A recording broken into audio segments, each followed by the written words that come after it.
Hello friends.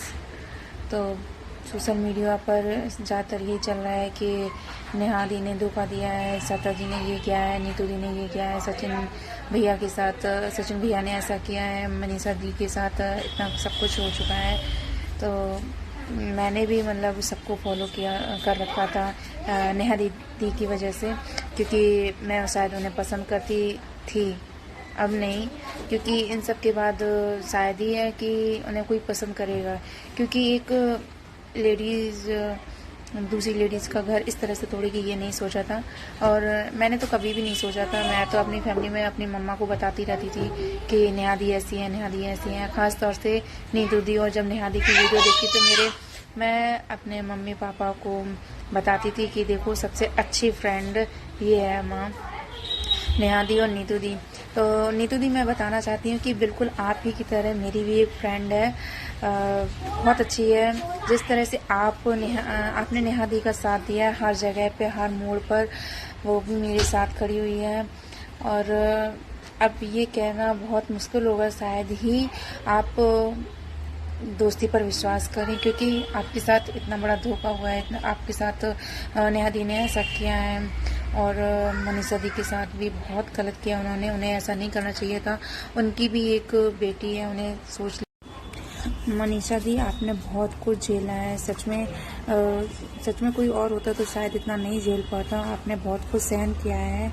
आप चाहते थे कि धीरे धीरे सब कुछ सुलझ जाए, लेकिन ऐसा नहीं हुआ। वो सारी बातें सोशल मीडिया के जरिए बाहर आ गई।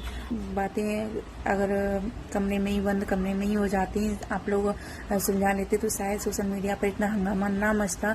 ज़्यादातर ये सोशल मीडिया पर आप लोगों की वीडियोज़ आती रहती हैं और देखते रहते हैं हम लोग, किसने क्या कहा, कौन क्या कह रहा है, कौन क्या नहीं कह रहा है। सब कुछ मतलब सब कोई एक जैसा नहीं होता ना। तो बस वही है कि आपने बहुत कुछ सहन किया है। सच में ऐसा उन्होंने किया, ये बहुत गलत किया उन्होंने आपके साथ, ऐसा नहीं करना चाहिए था। आप तो बहुत कुछ मानते थे उन्हें, और लेकिन ये बात भी है कि अपने ही धोखा देते हैं। आपने उन पर आँख बंद कर विश्वास किया और उन्होंने आपके विश्वास का विश्वासघात कर दिया। तो मनीषा दी, आप सब कुछ भूल जाइए, छोड़ दीजिए उन्हें, उनके हालातों पर आप लेकिन आगे बढ़िए, क्योंकि अभी बहुत कुछ है लाइफ में। आप आगे बढ़ने की कोशिश कीजिए। मैं यही चाहती हूँ कि आप अपनी लाइफ में खुश हों बस। वैसे तो सचिन भैया ने चैटिंग दिखाई है, लाइव पर आकर उन्होंने सारे प्रूफ दिए हैं, और ऐसा शायद नेहा दी ने ऐसा कुछ भी नहीं किया है। जो प्रूफ दिखाती बस वो बोल रही थी कि वो जो कुछ भी करेंगी तो वो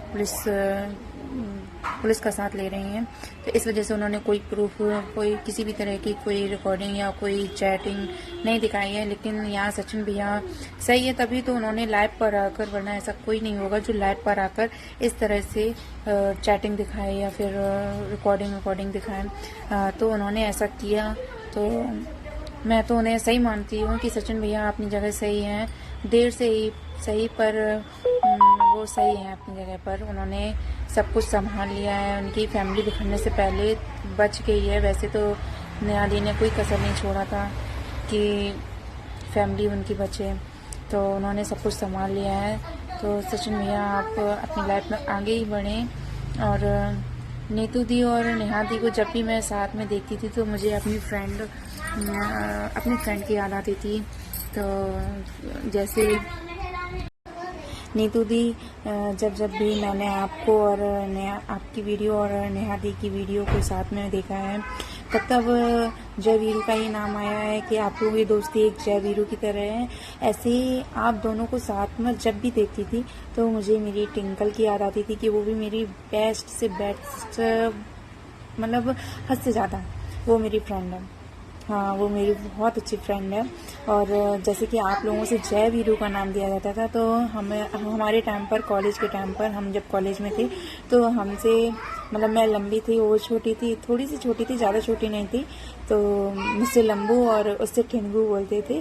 तो जब मैं आपको देखती हूँ नेहा दी के साथ में, तब मुझे मेरी फ्रेंड याद आती थी। और जय वीरू का नाम सुनकर मुझे लंबू और टिंकू याद आता था, तब मेरे चेहरे पर हंसी आ जाती थी कि मेरी टिंकल होती तो मेरे सर यही बोलते थे, आगे दोनों लंबू टिंकू, आगे दोनों।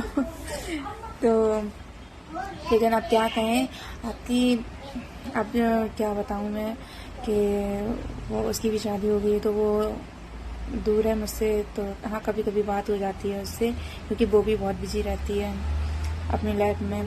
और आप बहुत अच्छे हो नीतू दी, बहुत बहुत अच्छे, मुझे आप बहुत अच्छे लगते हो सच में।